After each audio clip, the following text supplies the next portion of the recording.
Isa hong disgrasya ang nahuli kam sa General Luis Corner, Austria Street sa Novaliches, Quezon City. Kita po sa video na yan ang dami ng taong naglalakad sa bangketa. Maya-maya lamang gumuho. Ayan, nako, ang tipak po ng konkreto mula sa kisame sa tapat ng convenience store. Nabagsakan ang isa pong babae. Agad siyang tinulungan ng isang nakasaksi. Kinilala ang biktima na si Aida Bahet, 58 taong gulang. Nagkasugat siya sa ulo na kinailangang tahiin. Nagkapasa rin siya sa likod at balikat. Nakalabas na siya ng ospital at sinagot ng pamunuan ng convenience store ang bill nito. Hindi rin muna pinadaraanan sa mga tao ang harapan ng gusali.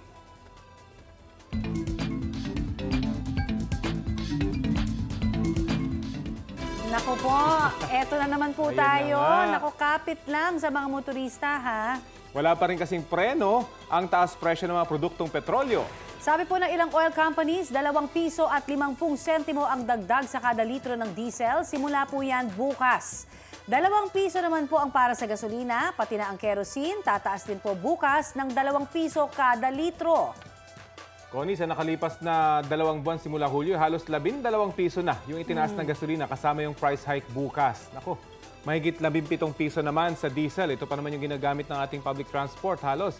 At halos 16 na piso kada litro naman sa kerosene. Wala ho talaga yatang tigil ito hanggang sa hindi mabalik yung dating supply mula sa OPEC companies, yung mga countries. At hanggat may kaguluhan, hanggat may mga spekulasyon, at hindi tayo sigurado. Paber pa. Ito na, di ba? Maglalamig yung mga nasa ibang mga bansa. Mag-iimbak sila ng maraming langis. Tama. Para sa kanilang pampainit. Tama. Oo, sa kanilang mga heater. Hindi ba? Dito talaga hindi na natin kailangan.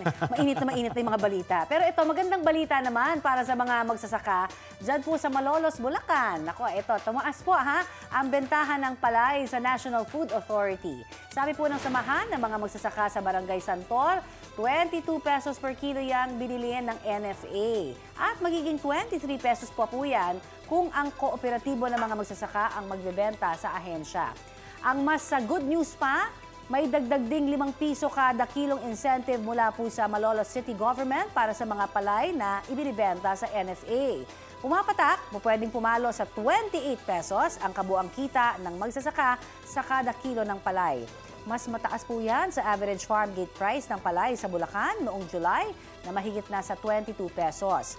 Sa pagkukwenta naman ng samahan, kaya pa rin naman daw magbenta ng bigas na 41 pesos hanggang 45 pesos sa kada kilo mula sa palay na 28 pesos ang farm gate price. Alisin na natin ang Monday Blues. Ito na ang Bueno Manong Entertainment News ni Maring Aubrey. Mare, anong latest? Salamat, Rafi. Balita ko.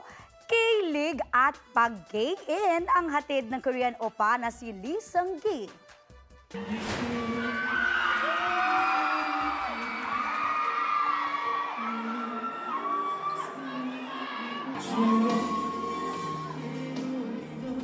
Balik Pilipinas ang multi-awarded South Korean actor-singer para manguna sa isang charity event sa Quezon City. Hindi lang tenga ng fans ang binusog ni Seung-gi, kundi pati na rin ang mahigit 200 kids. Sa short event kasi na #LoveYouBack, namigay siya ng packed meals at goodies sa mga chikiting. Paraan daw ito ng pag-give back niya sa love at support ng kanyang Filipino fans. Sa usapang career, abangan daw ang upcoming movie niya na mapapanood soon. Bumida si Seung-gi sa 2009 classic K-drama na Shining Inheritance na napanood sa GMA. Nabalita ko mga mare, gagawan daw ng Kapuso remake. O pa Seung-gi, baka naman pwede kang i-recast para sa tambalang Sobri, Seung-gi at Aubrey. Baka lang naman, di ba? Heto pa ang latest, ang isa pang news sa mundo ng K-pop. Sasabak na rin si BTS member Suga sa mandatory military training ngayong buwan. Kinumpirma yan ng agency ng BTS na Big Hit Music. Magsisimula ang enlistment ni Suga sa September 22. Walang official event sa mismong araw ng enlistment. Nakiusap ang Big Hit sa Army na huwag munang bisitahin si Suga habang nasa kampo. Gayunman, humingi sila ng pangunawa at sana ay ipagpatuloy ang suporta kay Suga sa oras na makalabas siya mula sa military.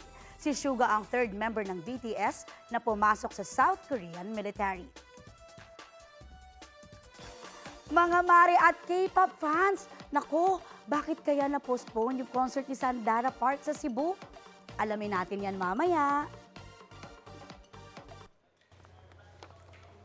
Thank you, Aubrey. Samantala mga kabalita, sisimulan na ng DepEd sa September 25 ang pilot implementation ng matatag K-10 curriculum.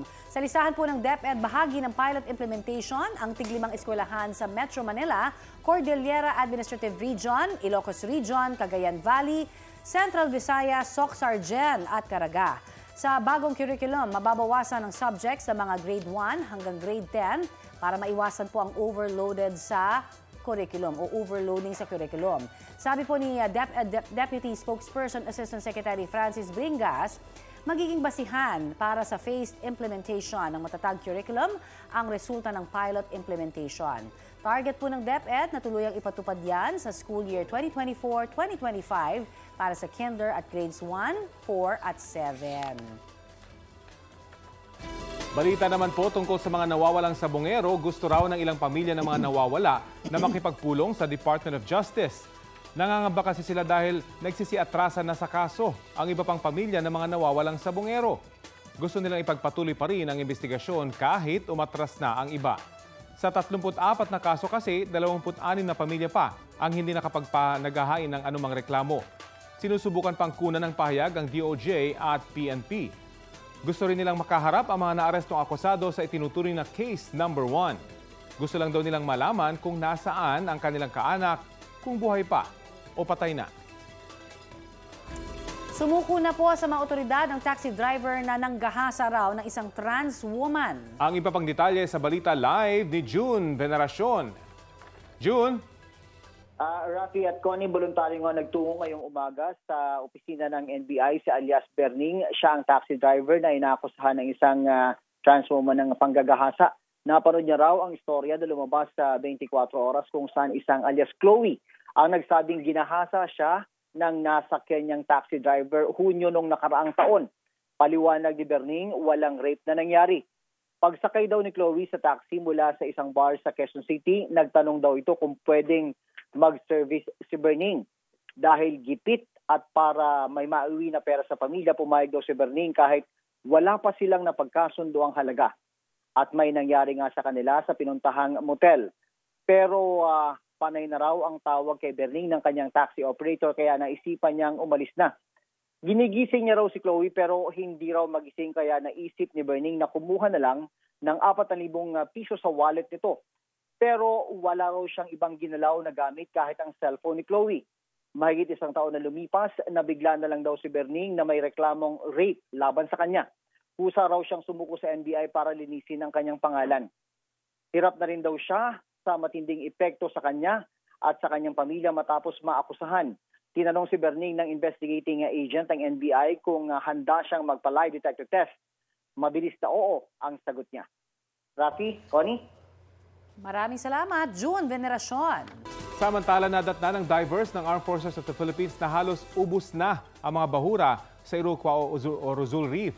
Sabi ni maritime law expert Jay Batong Bakal, posibleng ginagamit bilang dekorasyon at alahas sa mga koral. Sa palagay ni Batong Bakal, China ang nasa likod ng pagkaubos ng mga bahura. Ganyan din ang tingin ng Philippine Coast Guard.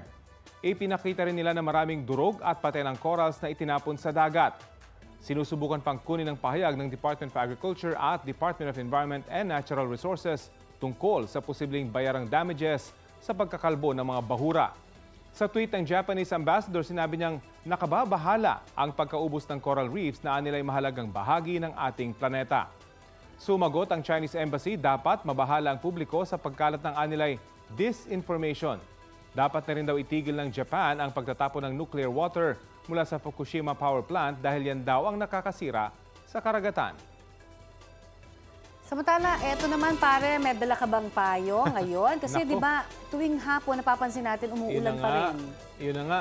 At Katrina, ganitong panahon din ba yung asahan natin ngayon? Naku, Rafi, better safe than sorry. Pag rainy season kasi, magdala lagi tayo ng payong kahit na wala tayong binabantayang bagyo o low pressure area. Mamaya, bibigyan namin kayo ng weather update.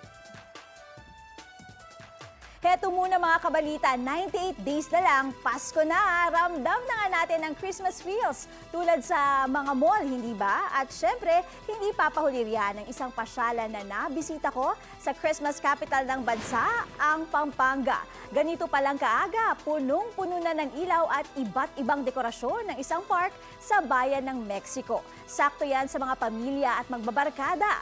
Pwedeng makita roon sina Snow White, Willy Wonka at si Alice in the Wonderland. Dagdag atraksyon din ang mga Christmas soldier at phantom mimes na nakikisayaw pa. Kung magutom naman sa pag-iikot, don't worry dahil may mabibiling pagkain sa seafood o sa food park doon. Bukas yan mula Lunes hanggang Huwebes, 4 p.m. hanggang 10 p.m. Ano, Connie at Rafi, road trip tayo ngayong weekend. G ba kayo? Yes, ako Pwede. talaga pwede ha. Pwede, basta dilibre mo kami sa seafood park. Narinig nyo yan Nag-G sila. Pero may kondisyon. Ano? Libre nga, di ba? Dapat sa seafood park. Sa seafood Kuya Rafi. park. Ikaw pala. Napuntahan ko na kasi kaya. Maganda nga dyan. Maganda yung lugar na yan. Oo. At dapat balikan. Totoo, isa sa mga magandang park, di ba? Oo, Ako maganda na lang mga yatang ilaw. hindi nakakapunta, so Kaya G ako dapat- dyan. Yan.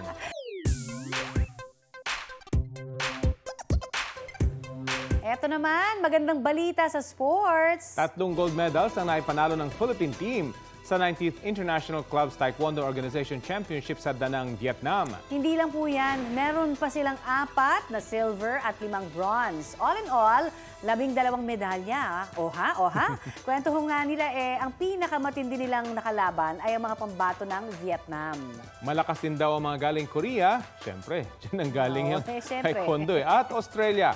Sa kabila naman po ng kanilang panalo, may hiling sila sa gobyerno. Sana raw ay masuportahan na sila sa susunod na taon dahil sariling gastos lang ang kanilang ginamit para makasali sa kompetisyon. Good job, Philippine Taekwondo team! Di ba yan naman ang parating panawagan kasi yung mga atleta natin, yung mga magulang nila ang gumagastos talaga. Gumagastos, oo. Pero ang biyaya sa buong Pilipinas, Kaya nga, nga, di ba? yung honor naman nasa Pilipinas, Yes. pero sariling sikap muna.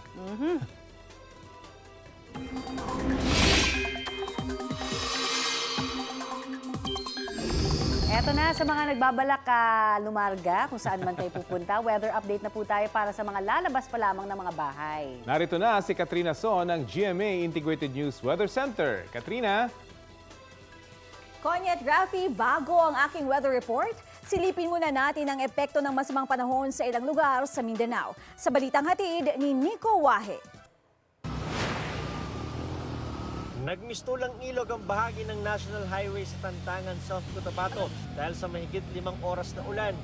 Mahigit 200 pamilya lumikas dahil sa baha sa barangay New Iloilo. Pagbalik nila, kanya-kanya silang linis sa mga basura at makapal na putik na iniwan ng baha.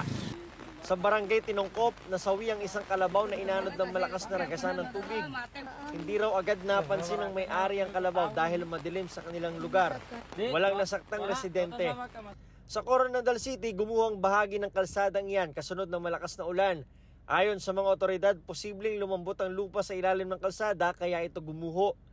Sa ilang mabababang lugar, pinasok ng baha ang mga bahay at kainan. Malalakas na kulog at kidlat naman ang naranasan sa Samal, Bataan. Sinundan niya ng mahinang pag-ulan. Wala namang napaulat na nasaktan dahil sa pagkidlat. Sa Kawit, Cavite, tumagas ang tubig sa kisame ng isang fast food restaurant kasunod ng malakas na ulan. Naipon ang tubig sa sahig at pansamantalang nang walang kuryente. Dahil dyan, itinigil muna ang operasyon ng fast food restaurant. Ayon sa Pag-asa, Intertropical Convergence Zone ang nagpapaulan sa Mindanao. Localized thunderstorm naman sa iba pang lugar sa bansa. Yan ang balita ko, Nico Wahe, ng GMA Integrated News. Mga kabalita, nangalahati na tayo sa buwan ng Setyembre. Nakaisa tayong bagyo habang naging mahina ang hanging habagat. Malaking bahagi ng ating bansa ang nakatanggap ng kaunting ulan kumpara sa karaniwan. Ang inyong nakikita na kulay red dito nga sa mapa, yan yung mga lugar na nakapagtala ng way below normal rainfall amount ayon sa monitoring ng Pag-asa. Mula September 1 hanggang September 14. Kasama dyan ang Southern Luzon, malaking bahagi ng Visayas, at ilang panig ng Central Luzon, Cagayan Valley Region at Mindanao. Ibig sabihin po na yung mga lugar na may kulay yellow ay nakapagtala naman ito ng below normal rainfall amount. Kabilang dyan ang Metro Manila at ilang panig ng Northern at Central Luzon, Rizal, Quezon, Cavite, Masbate, Negros Oriental, Cebu at ng Mindanao. Ang ilang bahagi naman ng Ilocos Region, Cordillera, Zambales at Tarlac ang nakatanggap ng halos pangkaraniwang dami ng ulan o near normal rainfall amount. Sa ngayon, nakikita ng Pag-asa na Intertropical Convergence Zone. Ito po yan, ang magpapaulan sa Mindanao habang mga local thunderstorm naman sa iba pang panig ng bansa. Sa mga susunod na oras, asahan naman ang pag-uulan sa malaking bahagi ng bansa. Batay yan sa rainfall forecast ng Metro Weather. Pinaka-apektado ng ulan ngayon ang Mindanao. Posible ang heavy to intense rain sa ilang lugar, kaya dapat maging alerto mula sa banta ng baha o landslide. Uulanin din ngayong araw ang Metro Manila. Ako po si Katrina Son. Iyan ang latest mula sa GMA Integrated News Weather Center. Maasahan, anuman ang panahon.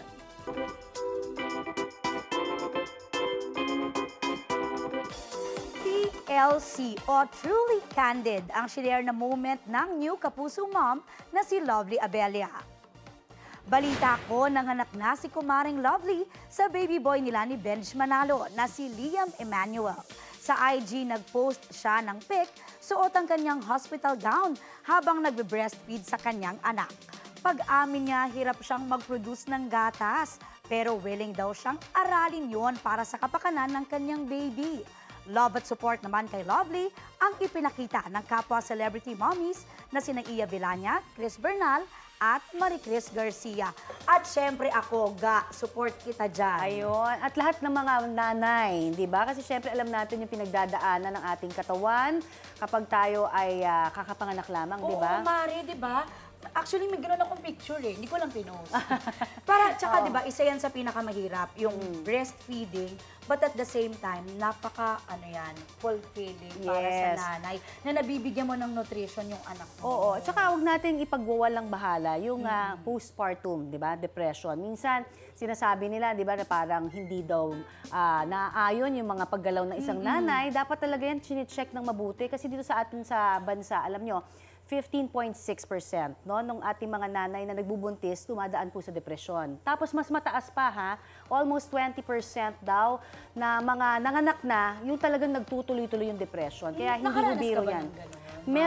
Meron din ako pero hindi masyadong tumagal dahil sa support nga ng family. Hindi mo yan may ganyan ako yung parang pag after mo mga anak mo, bigla ka na lang naiiyak. Hindi mo ma-explain kung bakit. It's parang combination na hormonal, hindi ba? Tapos marami kang mga fears na hindi mo maintindihan kung saan ka kukuha ng lakas, kaya mo ba ito? So, ang pinaka sinasabi ng mga eksperto, support. Support ng family and your loved ones. Yes, ayan. Teka muna, may nakalimutan ako. Ayun na nga. Memory loss baka mo at kalaunay hirap daw sa pakikipag-usap at pagtugon sa mga nangyayari sa paligid. Ang pangunahing sintomas daw ng Alzheimer's disease. Ayan nga, at balita ko, Alzheimer's Awareness Week ngayong 3rd week ng September, kaya lilinawin natin ang mga kahaka-haka sa kondisyong yan. Makikibalita tayo sa Public Relations Officer ng Alzheimer's Disease Association of the Philippines na si Dr. Ronald Elepano. Magandang umaga po at welcome po sa balita ko. Magandang umaga sa inyong lahat at sa mga nakikinig ngayong umaga. Maraming salamat sa pag-imbita sa amin. Thank you po. Thank you po. Una po sa lahat, Doc, para sa kaalaman ng mga ating mga kabalita, ano ba yung kaibahan ng dementia sa Alzheimer? Ang dementia ay yung umbrella term na pangkalahatang kategorya sakit na kadalasan nakakaapekto ng isip. Yun ang pinaka-primary symptom niya. Ang Alzheimer's, isang klase ng dementia kung saan karamihan ng mga naapektuhan ay nakakatanda. At sa porsyento ng umbrella category ng dementia, ang Alzheimer's ang pinaka-common. Oo. Pinakamarami. Sa Pilipinas po, yun din po ang prevalent sa Pilipinas? Yes, oo. Wala tayong exact number, pero ang rough estimate nila as the most common is actually Alzheimer's. Ano, Doc, yung characteristics pag sinabi nating nagkakaroon ng Alzheimer's, bukod sa pagiging malilimutin, meron ba siyang iba pang manifestations? Yes, oo. So meron tayong tinatawag na 10 warning signs. So ano ba yung mga 10 warning signs natin? So una-una, syempre, bukod sa pagiging makakalimutin, yung minsan nahihirapan sila mag-find solutions to basic problem-solving skills. Halimbawa, yung pag nagluluto, ano yung uunahin, pangalawa, ganyan. Ano yung paano tapusin yung mga nakasanayang gawain. Halimbawa, yung dati nagkikwenta sila nung kanilang mga pang-araw-araw na gastusin. Pang-apat dito yung paano yung nalilito sila sa petsa, sa lugar o yung pangalan. Panlima, yung nahirapan tansyahin yung distansya na halimbawa naglalagay sila ng tubig sa baso gamit ang pitsid, madalas tumatapon. Naapektuhan din pang-anim na simptomas yung hirap sa pagkomunikasyon. Ito yung nawawalan sila ng mga gamit, hindi nila maalala kung saan nila nailagay. Pangwalo, yung mali-mali yung pagdedesisyon. Halimbawa, nagbabayad sila sobra-sobra o hindi nila nakukuha yung sukli. Pang-siyam, yung madalas humihiwalay sila, tumidistansya sila sa pag-socialize. And finally, pabago yung mga mood nila. Minsan nagiging routine. Okay. Ito, Doc, para malinawan natin yung ilang haka-haka tungkol sa sakit na ito. Talaga ba?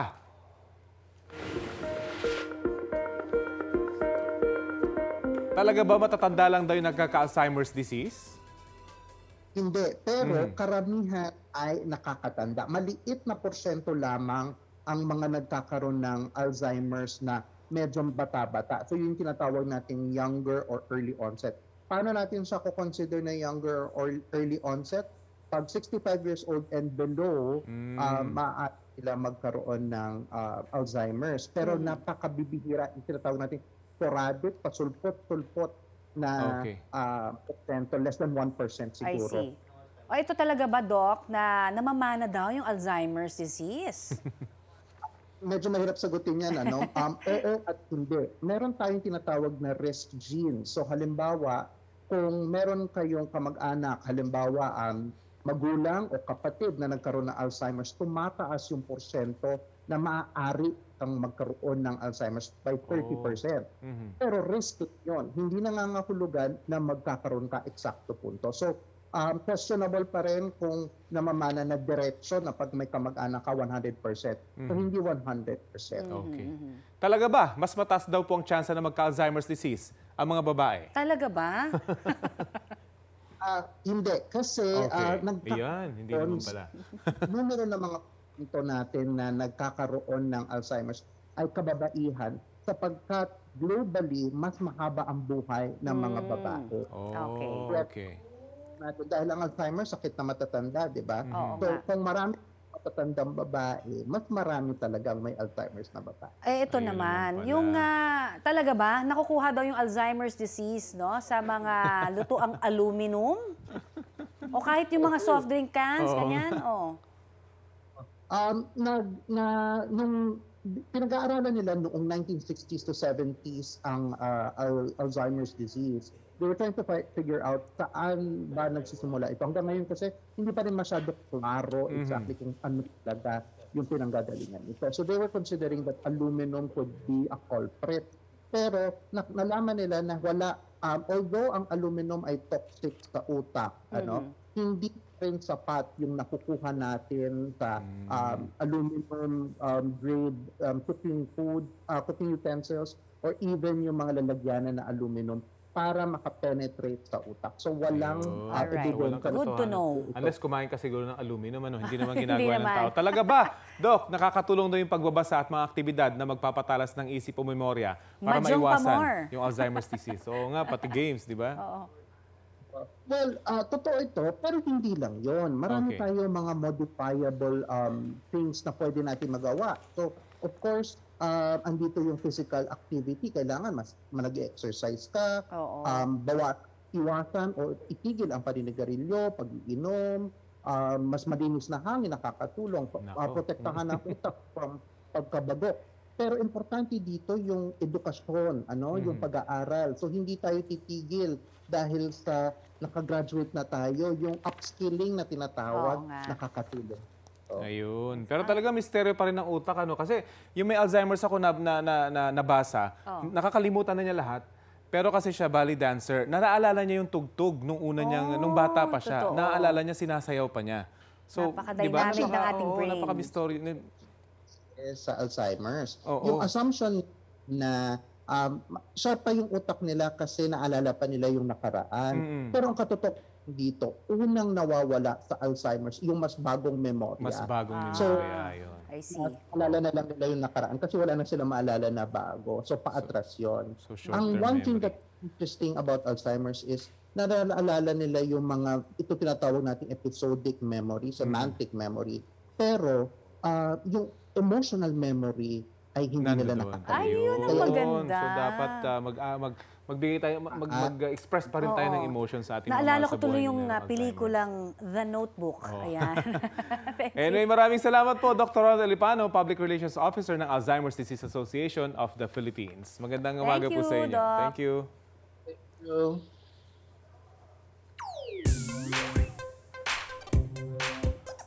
Eto naman ang isang kababayan nating good job abroad. Kinilala ang isang Filipina sa Singapore bilang Asia's Best Female Chef ngayong taon. Balita hatid ni Mav Gonzalez.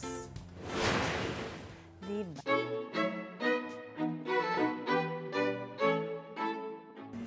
In 2003, umalis sa Pilipinas ang fresh graduate noong si Joanne C. para maging brand manager sa isang multinational company sa Singapore. Matapos ang 20 taon, nasa Lion City pa rin siya, pero sa kusina na nagtatrabaho imbis na sa opisina.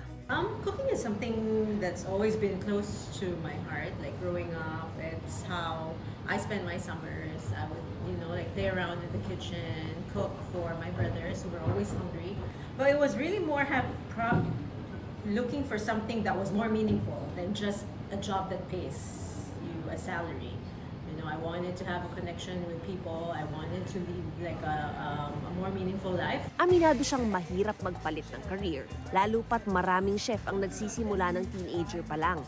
Iniwan niya ang corporate world, nag-aral sa prestihiyosong Culinary Institute of America sa New York at nagtrabaho sa iba't ibang bansa para mahasa ang kanyang technique. Fast forward to 2023, itinanghal si Chef Joe bilang Asia's Best Female Chef ng Asia's 50 Best Restaurants. I never expected any of the accolades that came because we're a really small restaurant if you compare us to all the other restaurants in Singapore. But yeah, of course, thankful for the support of people who put us on the map, diners who spread the word. Marami na rin daw Pilipinong bumisita sa restaurant nilang Lola kung saan head chef si Chef Joe. Sabi nga ni Chef Joe na lumaki sa Tagupan, Pangasinan, alisin mo man ang Pinoy sa Pilipinas, hindi mo maaalis ang Pilipinas sa Pinoy. Kaya Filipino-inspired ang ilang putahe sa kanilang restaurant, gaya ng crab relleno. It's a take on the flavors that I grew up with. Even the avocado, actually, the sauce is the initial inspiration for it is kinilaw. Sa ngayon, gusto munang ituloy ni Chef Joe ang culinary career niya sa Singapore, kung saan sinasanay rin niya ang ibang batang chef. Ultimate dream, I suppose, to be able to live a life of meaning and a life that matters in the sense that I'm able to help other people also achieve their dreams. If it's a matter of training, providing livelihood to or inspiration to the younger generation, it's very rewarding, but at the end of the day, you do what you need to do. You do your best and try to bloom where you are planted. Mula rito sa Singapore, yan ang balita ko. Mav Gonzalez ng GMA Integrated News. Mga kabalita, naku, ito na, may panibago na naman hong oil price hike. Pero itong masaklap dito wala pa rin daw yung fuel subsidy na hinihintayan ng ilan nating mga PUV driver. Kaya ang ilang militanteng grupo ay nagprotesta na. May balita live si Jonathan Andal. Jonathan? Connie, Rafi, nandito kanina sa Philcoa sa Quezon City yung grupong Bayan Muna para iprotesta ang walang prenong pagtaas sa presyo ng krudo. Isa sa kanilang mga panawagan ay tanggalin na raw yung excise tax at VAT sa langis. Kanina nag-anunsyo na po ang ilang kumpanya ng langis ng taas presyo epektibo bukas. 2 piso kada litro sa gasolina at kerosene. 2 pesos and 50 centavos naman sa diesel. Ito na po ang ika-11 sunod na linggong pagtaas ng presyo ng diesel, pang 10 linggo naman sa gasolina. Dati nang sinabi ng Department of Energy na ang sunod-sunod na pagtaas ng presyo ng krudo ay dahil sa pagbabawas ng Russia at Saudi Arabia sa kanilang isinusupply na langis. Ang tugon dito ng gobyerno, ayuda para sa mga operator ng pampublikong sasakyan na sinimula ng ipamahagi ng LTFRB nitong September 13. 10,000 piso para sa mga modern Jeep at UV Express, 6,500 pesos naman sa mga traditional Jeep, UV Express, bus, minibus, taxi, shuttle services, TNVS, tourist transport services, school transport services at PhilCabs. 1,200 naman para sa mga delivery services at 1,000 pesos para sa mga tricycle. Dito sa PhilCoa, marami sa mga nakausap kong tsoper ang hindi pa raw nakakatanggap ng ayuda na yan. Tatanungin daw nila ang kanilang mga operator. Yun ang balita ko, mayroon ayuda. Pero wala pa nakakuha. Wala na nga ako kaming kinikita eh. Sobrang mahal ng gasolina ngayon. Sobrang laki sir, parang inagaw na nila yung aming pangkain namin sa pampamilya. Ganon din yung bilihin, hindi rin naman bumababa eh. Kaya minsan kung mag-arahe ako pag yung wala na sakay. Umuwi ako kasi sayang lang yung diesel ko, ikot ako na ikot, wala na pasahero. Kaya ang boundary hindi nabubuo. Inuutang, nililista. Connie, Rafi, dito sa gasolinahan sa may PhilCoa, ang presyo po ngayon ng diesel ay 64 pesos and 60 centavos. So bukas, magiging 67 pesos na yan. Ang gasolina naman dito, 65.95 ngayon. Kaya bukas, magiging 67.95 na kada litro. Connie, Rafi. Maraming salamat, Jonathan Andal.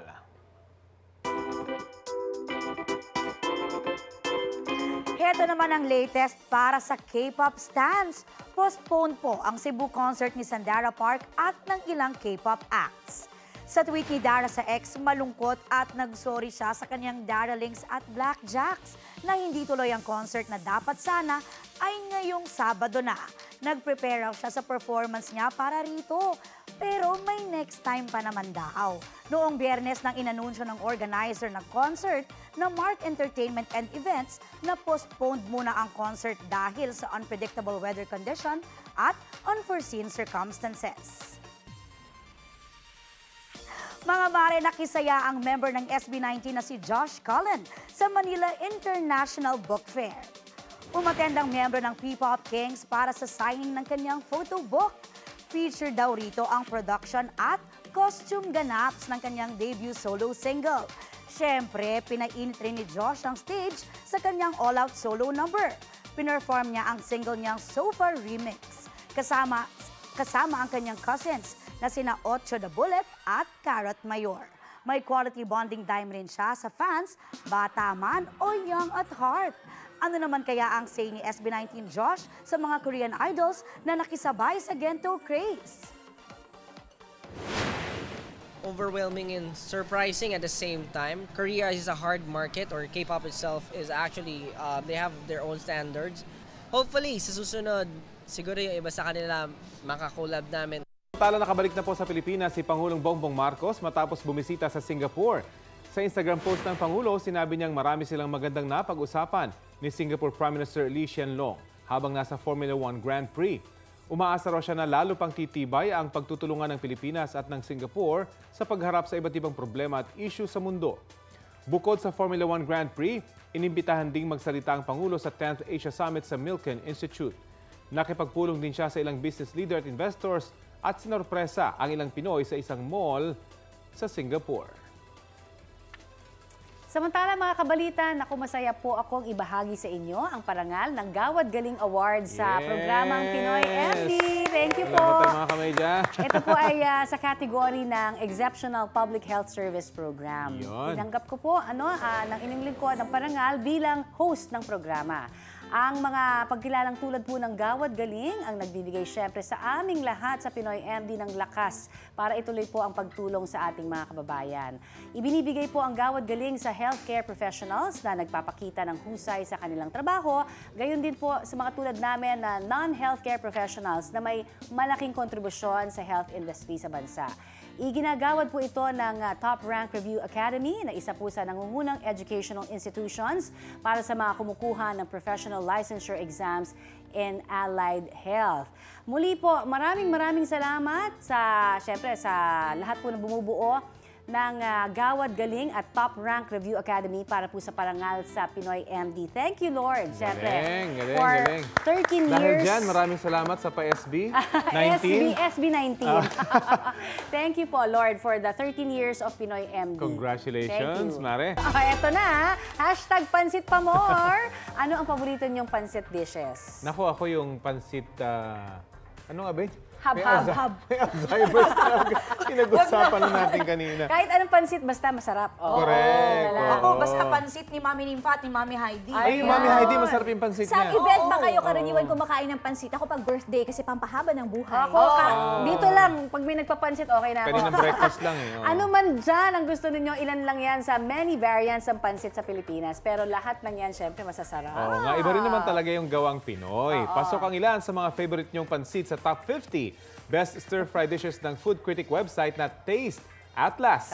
Kabilang dyan ang pansit malabon na nasa 22nd place. Ay, wow. Noodles ito na topped with seafood at may chicharon at nilagang itlog. Sarap, 34th ang pansit biho na may karne at maraming gulay at pang 36 naman ang thick egg noodles version nito na pansit canton. Ayun, so magpapapansit na ako. Yan! Yay! O, ikaw nagsabi, Congratulations! ha? Yan ang Sabi balita niya. ko. Eto na ho, bahagi kami ng mas malaking misyon. Connie season po ito. Ako naman po si Aubrey Carampel, Katrina Soy. At Rafi Tima para sa mas malawak na paglilingkod sa bayan mula sa GMA Integrated News. Ang News Authority ng Filipino.